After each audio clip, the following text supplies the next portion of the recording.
So, hello, my friends, and welcome to PostScript. And we have an interview today. We have a great new friend who is coming to be with us in transition talks on the 11th of November. Mark Stavish, how are you, my friend? Very good. Thank you very much for the invitation.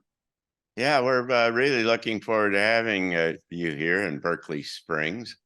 And you and I got together a little bit in Washington, D.C. Was it last weekend or the weekend before? Yes, it was last weekend. Yeah, and had a delightful 2 hour long discussion. And so I'm really looking forward to having you with us.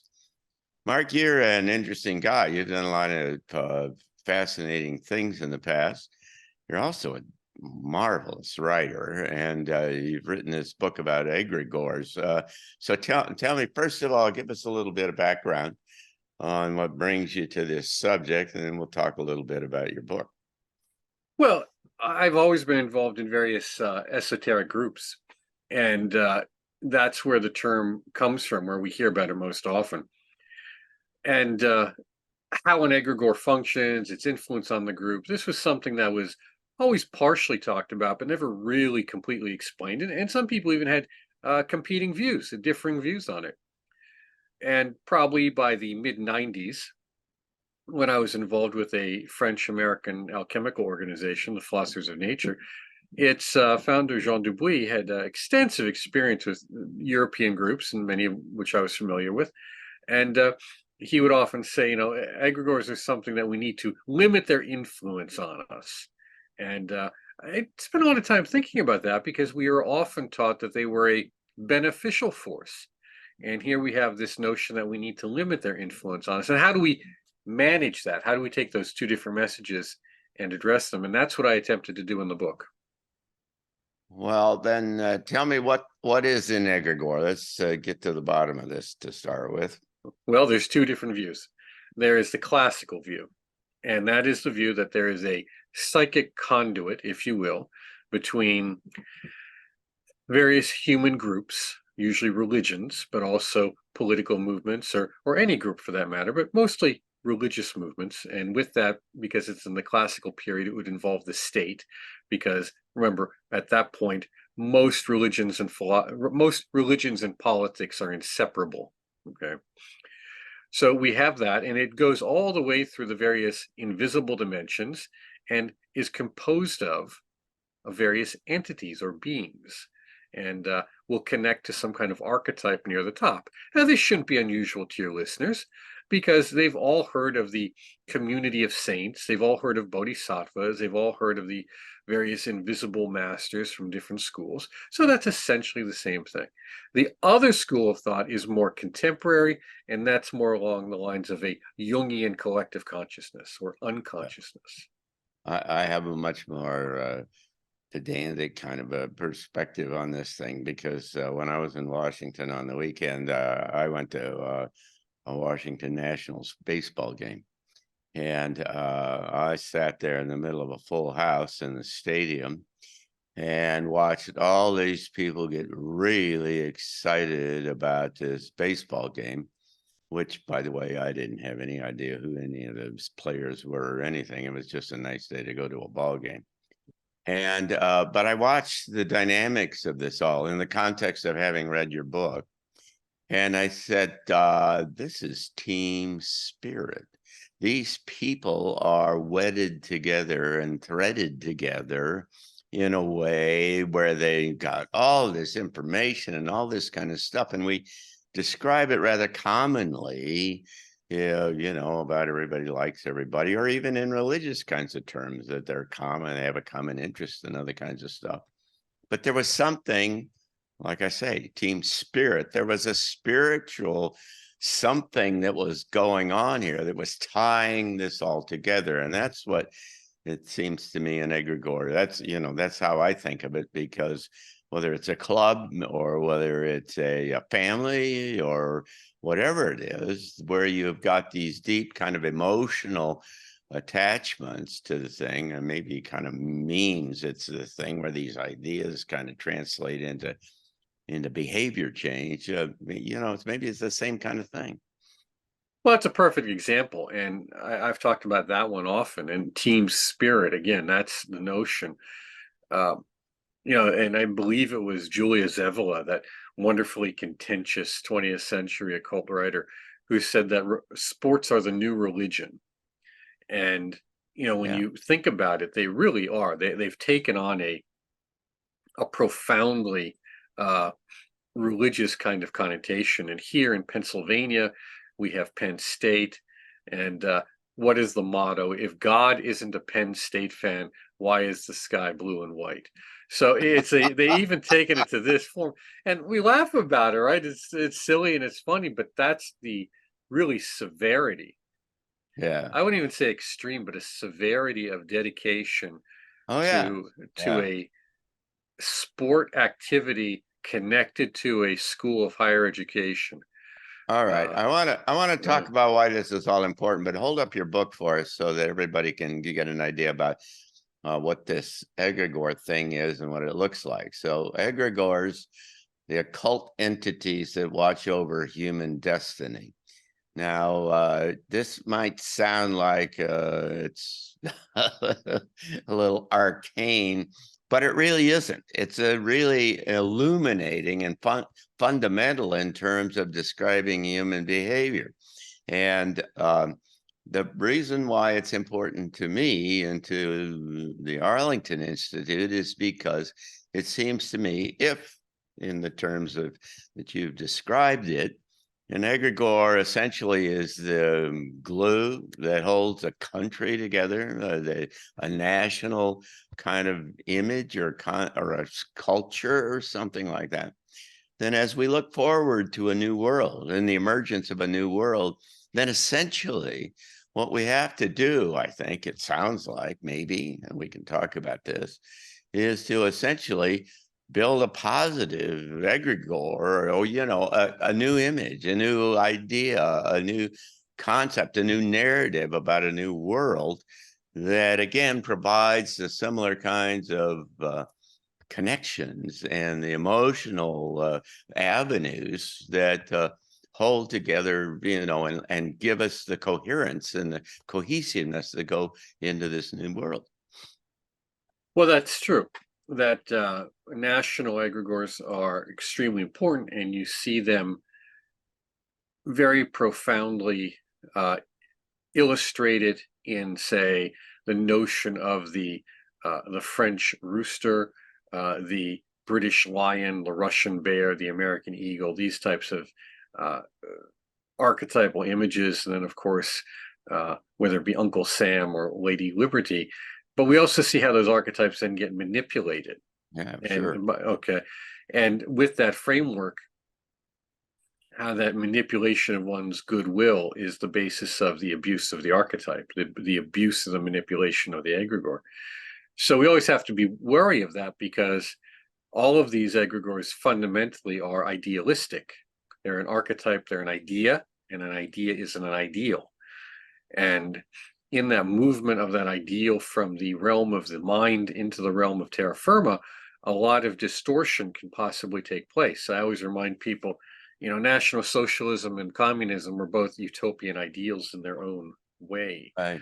So we have to always be careful of that, but we do live in a group, we do live in a culture, in a society.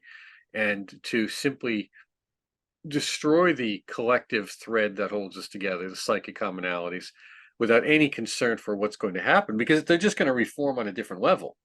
And they can easily reform on a more, I like to say, kind of a feudal level, a localized level. Mm. Um, and that may or may not be beneficial, depends on how that works. So the formation of strong ideas and ideals, the encouragement of those ideals, uh, for personal growth and collective growth, whatever that means, because that can have different meanings, should always be part of a group Yeah. endeavor. But the notion here is one can be then free of the group, and that's where spirituality comes in. Okay. Well, start and describe where does an egregore show up? What does it come from? What does it look like? Are they green? I mean, what is? They can arise spontaneously or through specific effort. When they arise spontaneously, it's when, well, like Jesus said, when two or more are gathered in my name, I'll be there.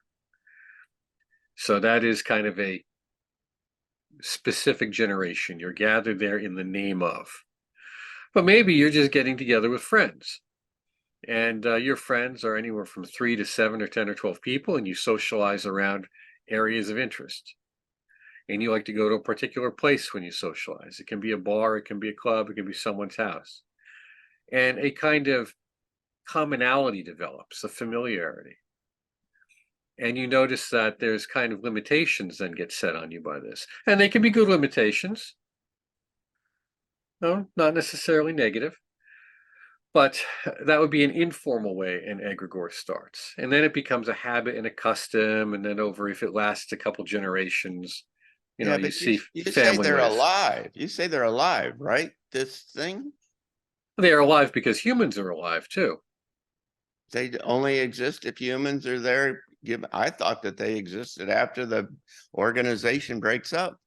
Well, the theory is that they can on a psychic dimension, but eventually they need to be fed. That just has to do with the notion of time and space. Our notion of time and space on Earth is going to, of course, be different than the notion of time and space in psychic dimensions. That's why we can have paranormal research and phenomena such as precognition and intuitive insight and clairvoyance of events either happening at a distance in real time or happening in the near or distant future. So that time-space continuum is very different there. But eventually they need to be fed, and they're fed through relationships with human beings, we'll say. Yeah, And but it is, are they a natural outgrowth? Do humans kind of bring them together? Where do they come from? How does this work? I says they're both spontaneous and organized. So when you have an organized one, that means you have a cult or practice around it. And a perfect example would be ancient Egypt. You had the pharaoh was considered a god incarnate. So you have practices around that. In Rome, you have the different cults of the emperors. Um, so this notion of engagement on a deep emotional and ritualized level is when a egregore is formalized. That's when it's really formalized, and that's when they get strong. So in the United States, up until some time ago, every child who went to school would stand there in the morning and say the Pledge of Allegiance. That is a kind of ritualized endorsement or application of the egregore. And that is fine. I mean, it was a affirmation of certain ideals. Sure. Prior to that, you had every child in school having prayer. Remember, a lot of folks don't remember, we had prayer in schools. Right. So that was a kind of institutionalization of generalized religious belief. So those kind of collective actions are what are the fuel and food for an egregore. Okay, I can see that and I can understand that, but I wonder where they come from. Do they can anybody see them? How do people know? How have they come to the conclusion that these entities, and they are kind of entities, right? And they're intelligent, right? Hmm. And that grow up around group relationships, and particularly emotionally associated group relationship. How do people know that they're really there? Some don't. I mean, not everyone believes that this is the case. Yeah, they'll believe in group consciousness. They'll believe in group awareness. They'll believe in the corporate ideal. They'll believe in the oath or affirmation of the faith or the political doctrine, all of which are examples of this in very real terms. And Sure. and yet at the same time, they'll say, or my example is, you go into marketing or advertising, which means almost everything we do these days, and they have what's called the target audience, the Right. typical consumer. Sure. Those are archetypes, but people who fit that bill. It's not Sure. as if they're made up, they're not imagined. And it's the same way here. It's this combination of forces. So it's not like I can point to this and say, well, that's the egregore over there, unless I have a symbol of it. So when these things get concretized, they become more tangible. And a perfect example for many of your folks is take an example in your life when you were involved with a group. and then for whatever reason you left it, and notice the kind of withdrawal that you have. Hmm. And it's not, it's a deep, and you could say it's purely psychological. Well, fine. I'm okay with that. This can be a purely psychological phenomenon. There's nothing Right. metaphysical or paranormal about it.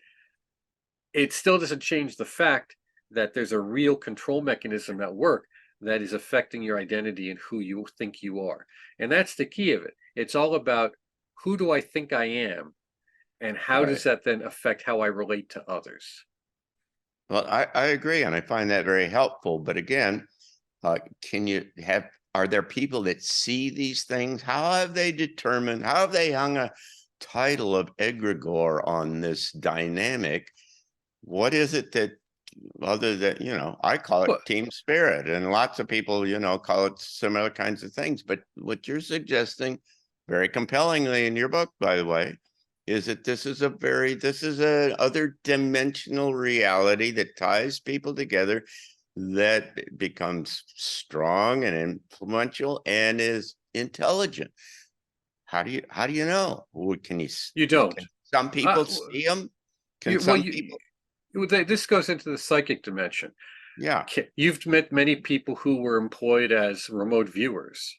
sure. And and I'm sure you've spoken to people about what they've told you, and those folks will be adamant. Remote viewing doesn't exist. It's make believe. It's some fantasy or delusion going on.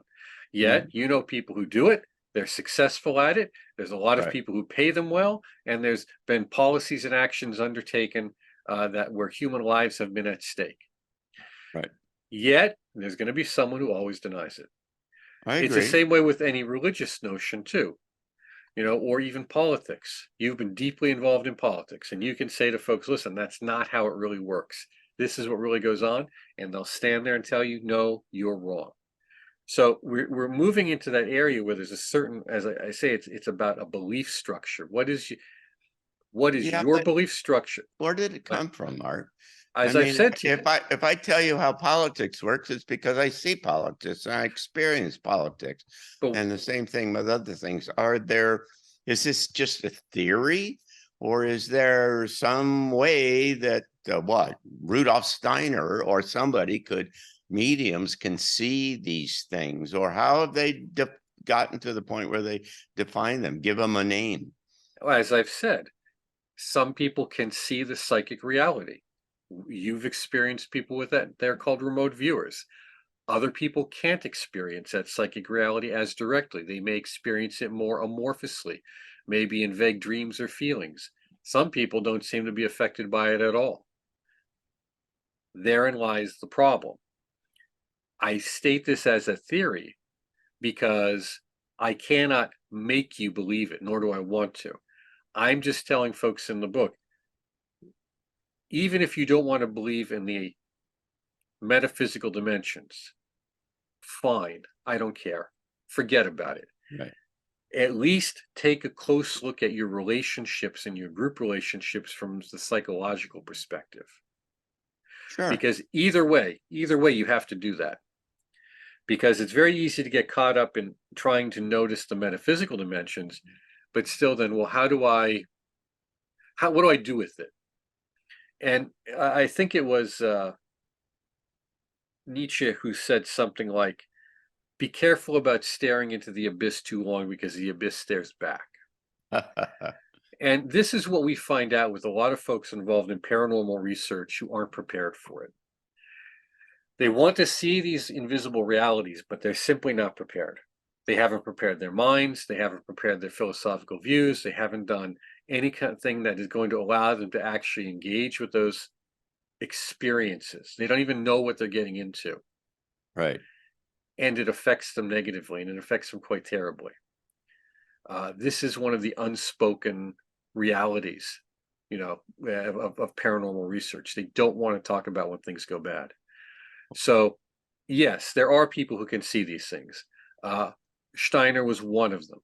Okay, there are other people who can see them as well, but that's not the point. Because even though you see it, you're still seeing a representation of it. For example, I'm seeing you on this screen, Right. but it's not you, it's a representation of you. Understand. And And then inside of you is what? Not only just your nervous system, but also your mind. And then with mind, there is consciousness and all the things that make that up. So we have an interaction, and I believe you exist, Right. but you also have access to technology that could allow you to generate a simulacrum of anything Yeah. you want. And if we didn't meet, I wouldn't know it's not you, but it would still be you because of the voice and the mind that I'm interacting with. I So got it. even just as we can change our appearances to some degree, so do these psychic entities. They can change their appearances to degrees within their capacity of interest. Well, that's the bigger issue here, and that is that as I think I've communicated with you otherwise, in the last few months, I've been exposed in practical terms to the fact that this reality is multidimensional, if you will, or more practically, is that this reality is influenced and changed on a day-to-day basis and from dimensions and perspectives that are not obvious to everybody. So that is to say, there is a whole different kind of level of intelligent engagement with this dimension of reality that is not obvious to most people, that plays a significant kind of role in how we make decisions and how this narrative of who we think we are, all of those kinds of things are not just because of psychology, as if you take this larger perspective. There is a whole, this reality is got a lot more players in the thing. And what you've just done with this, in my life at least, with this notion of egregores, is introduced not an archon and not a jinn and not an angel and not a whatever, but another one of these kind of entities that makes a lot of sense from a logical point of view, and you can see it behave all the time, and it suddenly expands this kind of awareness of the multidimensionality of the reality that we live in. Right. And think of, you mentioned sports earlier, think of the egregore as a team.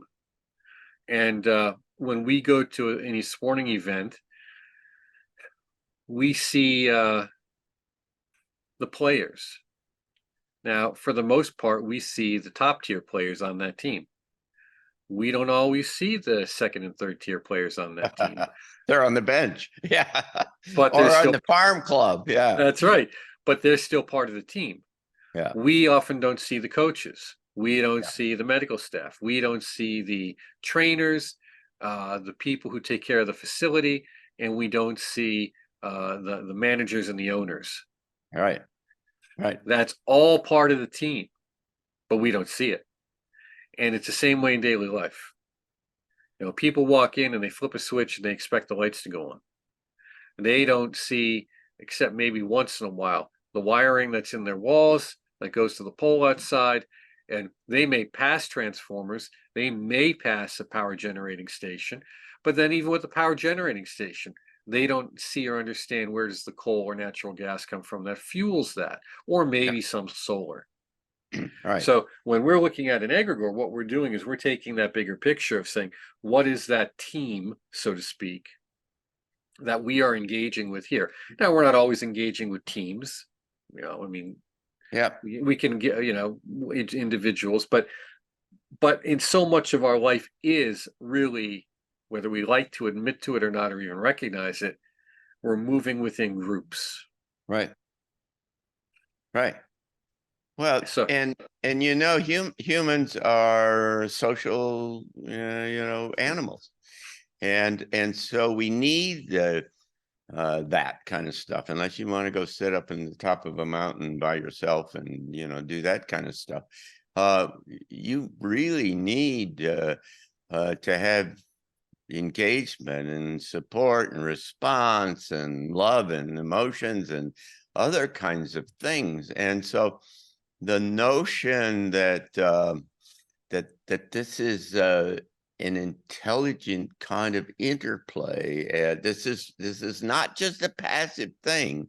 You know, when you run into somebody that you really like, you know, and it goes something like that, you got to kind of say to yourself, or I do in the context of this conversation, what in the world happened? How did that happen?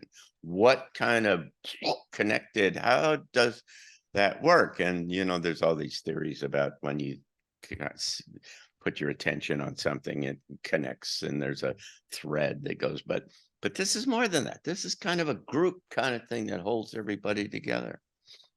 Well, one way to look at it is, you know, the models, when you look at spiritual teachings over the centuries, the different ways they describe the interactions between people and beings and consciousness, and the way they describe it reflects their cultural experience.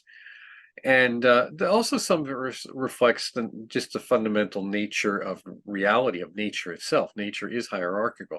It is interconnected and interdependent. Interdependent and hierarchical. It's both. So what we're looking at here might be a kind of, to use the modern terms, a kind of model that might make sense to the listeners is artificial intelligence. Mm-hmm. That is, it is a mechanism that has definite parameters that it works within, and then is self-correcting to some degree. And at the same time, to use another analogy, it's kind of like going to the university. And in the university, you decide, you know what, I want to be an electrical engineering major. They sit you down and say, you know what, that's great. You've got the talent, you've got the grades, interest, you enroll. Now, here's your curriculum. Now, as you become an electrical engineering major, you find out that you can only take so many English literature courses and still graduate with a degree in electrical engineering. So the egregor of engineering controls you socially. It limits what you can study. Right. It limits the direction because you only have so much time. It limits who you interact with. Most of the people you interact with are going to be engineering majors. Right. Okay. And then it's self-correcting. You have an advisor, and the advisor says to you, hey, listen, you did great in that class. This one you need to work a little more on. Maybe this is a direction you should go in. Right. It has those kind of mechanisms built into it as well. But it's done, egregores are more unconscious. Your engagement with the curriculum, your engagement with your professors, your engagement with your fellow students and your advisor, that's all done very consciously. But also you're influenced unconsciously by them. You spend so much time around them that it's very easy to take on their habits or qualities and tendencies. And those who are super motivated, that can rub off on you. Those who aren't, well, that can have it rub off on you too. Yeah. And certain professors, even though you didn't know much about them on a personal level because that was not the nature of your relationship, may have had a profound influence on you. Right. From what you learned from them. So what's the so yes. So what's the positive impact of this? This is well, hopefully not just some psychological theory that you know, has some kind of abstract academic kind of application, you know, aspects to it. So the question is kind of, so what? So now we know about these things. What can we do about it? How can we shape our lives? How can we get rid of them? How can we whatever? How does that work? Well, remember, the positive aspect is that, you know, you're going to become like the 5 or 6 people you spend the most time around. So you choose your friends carefully. How do most people get their friends? Their friends they get either by chance, meaning we call it chance, but it's not really. Again, using the school model, because they happen to be at the right age, at the right time, and met in this class or in this dorm setting. Okay, or this club. Other times it's interest. You have an interest in the paranormal. You have an interest in politics. You have an interest in religion. You have an interest in art. Sure. You get together with people like that. You meet. And then you have to decide. Now, perfect example is we see mission creep. Mission creep is when ideals start to expand the scope of the organization. Now, an example of this would be you really like art, so you go join the local art league, and they've got a nice facility, and they've got good folks, and they've got good classes. But why does it turn out like 85 or 90% of them are all left-leaning politically? Well, and then they try to pull you into those activities. Yeah. And you try to be nice, and you say, no, I'm just here for the art. Yeah. Or you can see a religion like that. You can look at a religious movement. No, I'm not there for the politics. I'm just here for the religion to better understand this faith and how it applies to my life. But they'll say, but this is how it applies. This is it in action. And then you have to decide, well, is that really true? Does that really matter? Is that part of it?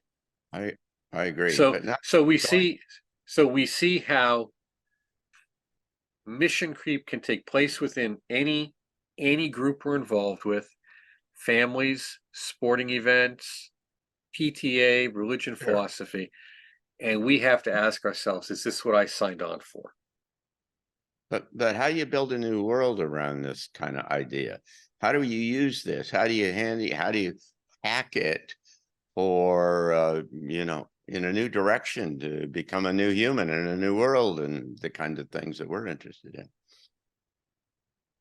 Well, then we have to assume that a new world is essential, that is needed. That's, again, the human concept. Many people have always believed that a new world is needed. The French Revolution believed that a new world was needed, and we saw how that went. And then Napoleon came in, and he saw that, and he said, well, I need a new world. And we saw how that went. The founding fathers believed that a new world was needed, a new country. And we see how that has gone. So when we're looking at changing anything, we recognize that it has to move in and through ourselves first. So we have to change ourselves into the good approximation of the ideal that we're encouraging others to be. We also have to recognize that any ideal is going to be imperfect. And that's where things get really messy really fast. So we have to look at encouraging certain ideals that are helpful to a broad range of people. Maybe not everyone. Here's the other thing. A lot of folks like to build a world that involves everyone. Well, maybe not everyone wants to be involved in it. Maybe not everyone can be. No, I agree. And all you have to do is look at the level of technology we're talking about. Not everyone can be involved in that. They may be touched by it on some level. But there are some societies in this world still very primitive who have no idea that stuff exists and maybe don't even want to have an engagement with it. Nor would they be able to respond well to it if it was brought into their environment, because it's so different. And that's no different than if we took one of your friends who's dense as a rock and is stubborn about their views, and suddenly you forced open a view or vision of the paranormal to them that they could not hold out. It would be shattering to them. Oh, it'd freak them out. Yeah. So when we're talking about this new world, I prefer that we speak of maybe starting something more reasonable, like a new community. Oh, yeah. Well, of course, it has to start that way. But I guess the larger kind of notion here is, from our point of view, at least, is that the world around us and the structure and the institutions and other kinds of things are all imploding. It's pretty easy to look around and say that they're becoming increasingly dysfunctional. And, there's a lot of really good thinking and technology and other things that are suggesting that, it's inevitable. The financial system, for instance, in the United States is inevitable that it will collapse by 2027. It's just, there's a brick wall out there. It's impossible to keep it going the way it's going this way. So, however, this thing transacts, that you get kind of an implosion of the present system in a vacuum that allows for the emergence of the next era, if you will. Correct. I think the issue here, though, is to answer your question more bluntly, is this. When you decide you want to go in that direction, you're either in or you're out. Mhm. You know, and this is a really serious point. This is not to be handled lightly or dismissed. When someone comes up to me and tells me that they really believe the financial system is going to collapse in 3 to 5 years, or whatever it happens to be, all I ask them is, well, that's fine, but what are you doing with your money now? Because if you're not actively building, taking your money out of this system that you say is going to collapse and putting it into resources to build a Right. new system, you're lying to yourself and you're lying to me. I would agree. Okay.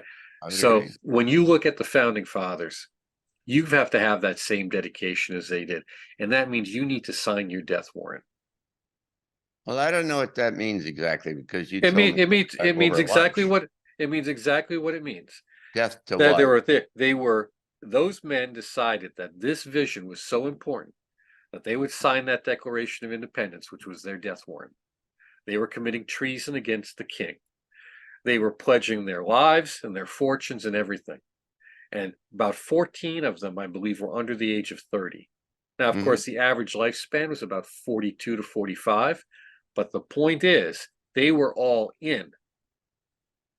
When Right. you look at the early Christian church, they were all in. When you look at the early Buddhist movement, and the Buddha even said that his teachings would degrade after about 500 years, but they were all in.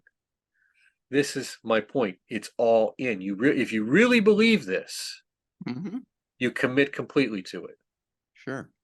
because that's the only way you can build a new and effective egregor. Now, the perfect example is if you're not all in, I can tell you for certain that guy who's going to strap you know, a bomb to himself and detonate himself like he was a walking claymore mine, he's all in. Okay, those folks who run these terrible countries, like North Korea, they're all in. The people who like to meddle in political elections and steal it, okay, whether you're looking to the Great Chicago Network or Northeastern Pennsylvania, those thieves are all in. So you've got to be all in too, because it is a struggle. Just as you said earlier, do nations have egregors? Yes, they do, and they go to war, and the war starts on the invisible before it starts on the physical. So if people listening to this really believe that uh, sometime before 2030, a series of cataclysmic events is going to take place, and that they want to be part of building a new world, the time to start was 20 years ago, but there's still time now. But that means you're all in. Yep. Everything is on the line, all of it. Yeah, And it's an extraordinary big deal. Yeah, I agree. but that's where I find people who listen to these messages fall apart, because they don't really believe, or Well, they're some hope do. I agree. or they're hoping that something will take care of it for them. Sure. The Or aliens will come and fix it. aliens are going to come and save them, or they can hedge their bets. Yeah. I'll be a little in and a little out. Well, you have to be all into the best of your capacity. Maybe that's a way to qualify it. But you're going to know if that's the best of your capacity. And Yeah. look, yeah, how do you have to be a champion, and you have to look at the champions of uh, any activity. How do you become a Michelangelo? How do you become a Da Vinci? How do you become uh, uh, a Muhammad Ali, a Mike Tyson? Good mentors and all in. Yeah. Yeah. No, I agree. I agree. So let's presume that we've got a core group, a small group that is all in. And how do you then build a new egregore? You need a doctrine, that is a teaching. What is the ideals? They need to be written out and agreed upon. And then you need to form any group like you would any group. You need what are those identifiable symbols, and what are those identifiable, we'll say, mantras or slogans. Hmm. And it has to be done in a manner, of course, that can be incredibly restrictive, such as a friend of mine I was talking to earlier about his days in the Communist Party. It can be as super restrictive as that, or it can be more open, more freewheeling, like some esoteric groups and some religious groups. But you have to build a structure in a society, a group identity, and a group function. And everybody needs to have a place where they can work. Yeah. See, what we would argue in addition is that you need a vision. Well, that's the political notion. The first thing is the vision, and then from that comes the doctrine, the statement of how that vision is going to be enacted. It's not it can be a political thing, of course. I'm talking about a literal picture, a mental picture of what a new world might look like. Sure. Yeah, that you can turn into a video or other kind of things. It's a bit like writing a good science fiction novel. Kind of build this kind of framework that is a coherent and compelling and internally consistent kind of context for this story, and you say that's doable, that makes sense, and so on. That's what it looks like from here. Well, that's it. You're building a story. All of these things have a mythology, and it's a story that you're building. And the story, if it's rooted in reality, if it's rooted in some history, then it's easier to function and believe. I believe it was about 10 or 12 years ago, some folks did just that. They spent a tremendous amount of money building a vision of the past and of the future. And I believe it was folks at the Venus Project. And I think movies out of Florida. Yeah. Yeah, they're Zeitgeist movies. That was a tremendous amount of money spent on those. Well,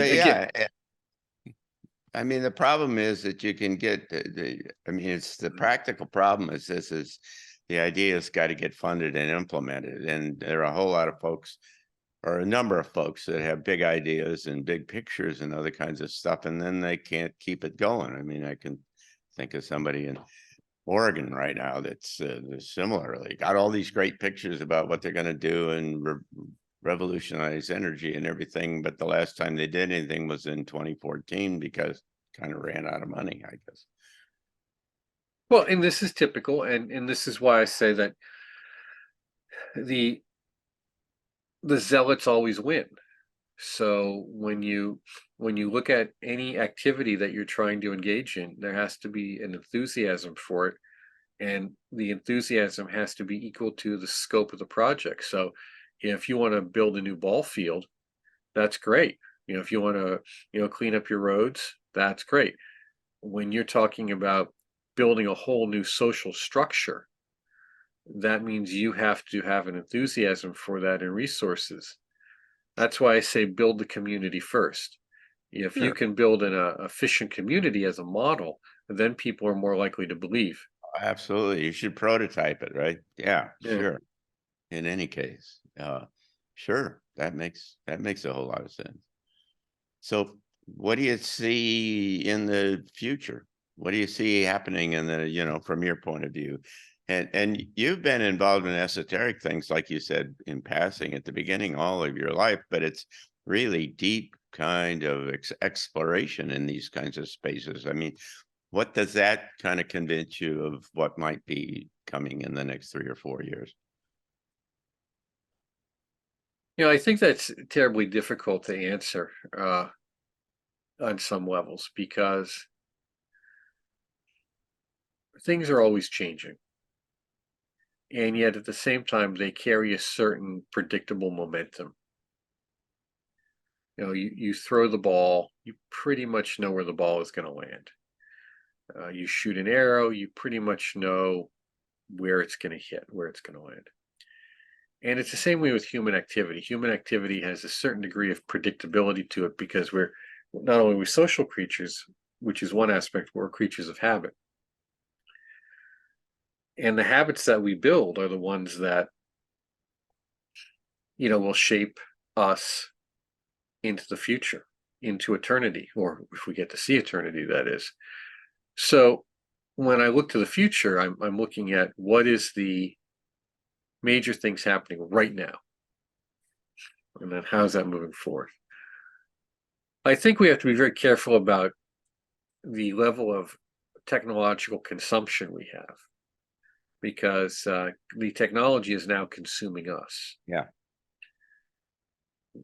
People who I've spoken to who've contacted me, I didn't contact them. They contacted me because of the book, who work at different think tanks, and I mentioned them to you during our conversation who they were.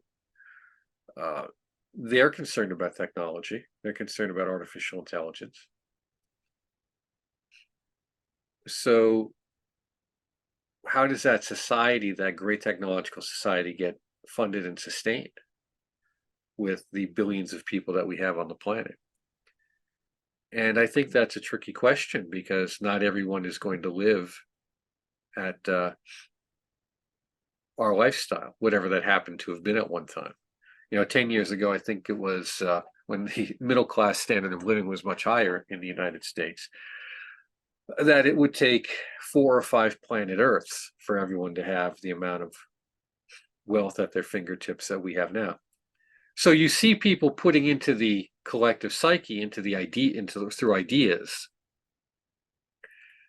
floating ideas like these smart cities where you don't need a car and you're 15 minutes from everything.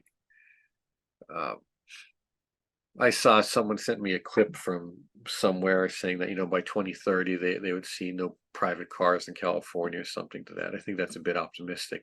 Yeah. Or ambitious. Right. But that's the notion we have a lot of folks orienting us towards, is a much lower standard of living with less freedom. Now, that's the part that matters most, is less freedom. Yeah. And it may not mean much to those who've grown up in the post 9/11 environment, where their countries have been at war for 20 years with nothing to show for it. But it means a lot to those of us who have some sense of what occurred. And as I joked with someone once recently, in 1980, 85, what we see, what we talked about, that was science fiction. In 2000, 2005, that same thing, that was just conspiracy theory. Now as these things are unfolding around us and people are in denial, it's just, it's current events. Yeah. In 10 or 20 years, it'll be history. So how do we get people to recognize that there is a serious effort to curtail their freedom? And that's freedom of movement, freedom of ownership. But also with that, then, the ability to be free inwardly, internally, to achieve spiritual freedom or liberation, which we would call enlightenment to some degree. Now, part of the problem in looking into the future this way is that a lot of folks are locked into kind of variations of the present paradigm. They believe that the way the world works is the way the world will work. Best example of that is that you talk about the amount of energy that's required, or the 3 Earths or 4 Earths or whatever it is.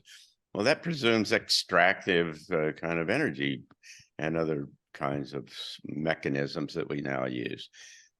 I'm here to tell you that there are technologies that take energy out of the ether and use no extractive stuff, coal, oil, or any of those kinds of stuff, and that kind of a I wouldn't call it an invention because it's already an invention, but that kind of insertion into this reality fundamentally changes it. I can show you agricultural methods now that are 35 times more efficient than outdoor planting.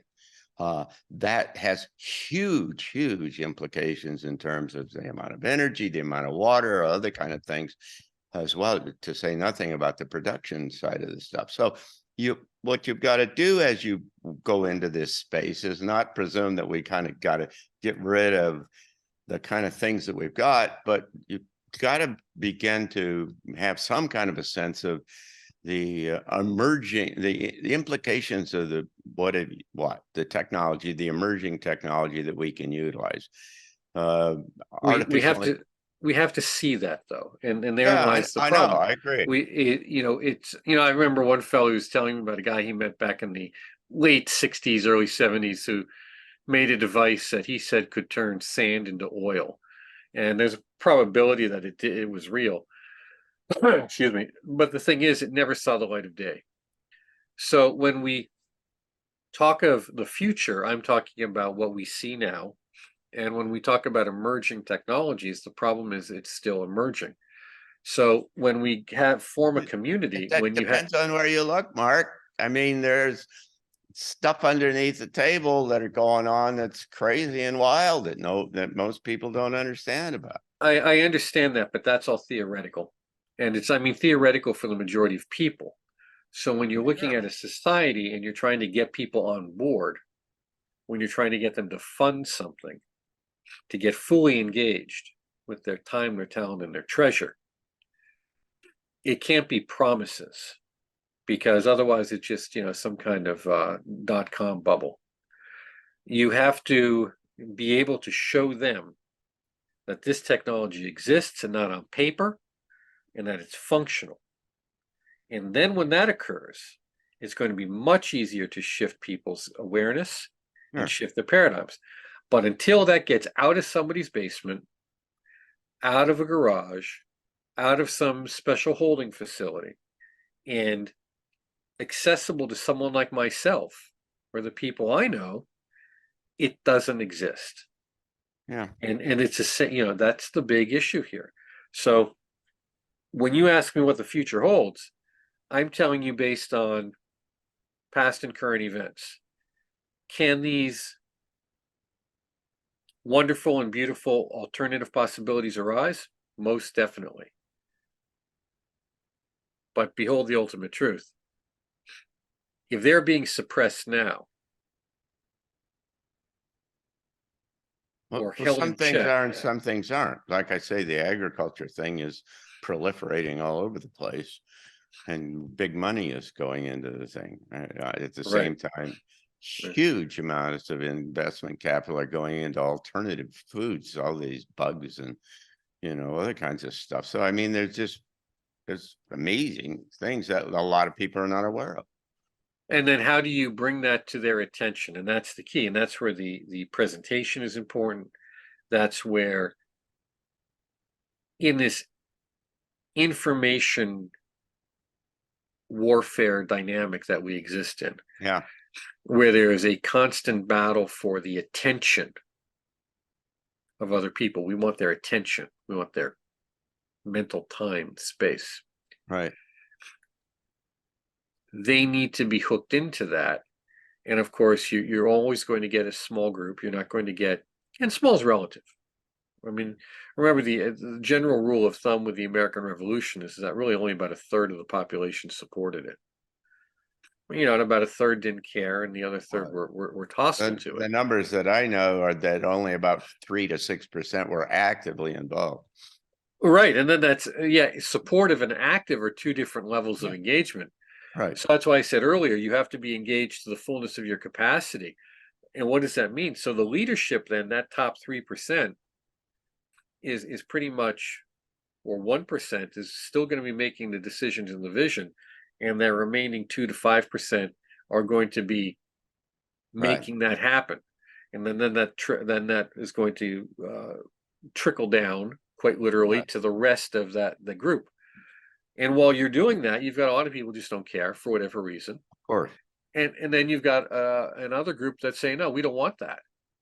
We want this instead. So getting people engaged, getting them enthusiastic, getting them to have a positive vision, that their thoughts matter, that their actions matter. These are all very important. And if we can bring examples that they can see and touch and smell and begin to incorporate into their lives effectively, and I'll even say this word, relatively inexpensively, Yeah. because the organic food around here is 3 to 4 times the price. So Yeah. people can talk to me about organic gardening all they want, but it's not affordable. Not No, where I'm at. understand. Well, this has been a very useful and interesting and helpful conversation. I appreciate it. Would you hold your book up again so people Sure. can see? This is I highly recommend. This is an extraordinary book, and it's an extraordinary book just from the point of view of an kind of an execution by an artist. It's marvelously written, very easy to read, and it's a facility with the language that is that I seldom run into, and so it was really a joy to read that, Mark. And then we're really looking forward to having you with us on the 11th of November here at Transition Talks in Berkeley Springs. You can come here and to our wonderful little resort town for the weekend, and we can have a good time, and we'll have dinner together and all kinds of stuff. But if you can't make it, you can plug in with the live stream, and many hundreds of people around the world do that. And so it's going to be a great time, and we're looking forward to having you. And I really thank you for coming and being here and helping and kind of helping to expose and explore and define and describe what an egregor is, and what we can do in order to kind of work our way into this new world. Well, I think it's going to be a great time, a great conversation, and I really look forward to meeting more of the folks out there. I really enjoyed our time in DC, and this is just a big talk. This is the critical talk, and many people have said that that book has changed their lives because it opened them up to an idea. And that idea was to ask, what is the influence these groups I'm involved with are really having on my life? Is what they promise being brought to the table? And just for that alone, they are able to step back and free themselves up and have more time and find more joy in their life through different activities and different engagements, and really begin to implement these ideals that they were involved with, rather than just kind of waiting for it to happen. Yeah, well, if a new world is emerging, and we're pretty convinced of that back here, then it is a new world. It is really different from what this is. And so these ideas that you're talking about so well and writing about are part of these new ideas that are going to populate and describe a new environment. I mean, there is a place in this new world where you're going to see yourself and you're going to see the reality in a really different way. And so that's why we're so excited about having you come and be with us. So thanks a lot. Appreciate your time here today. And we'll look forward to seeing you here in about a month. Yeah. Thank you very much.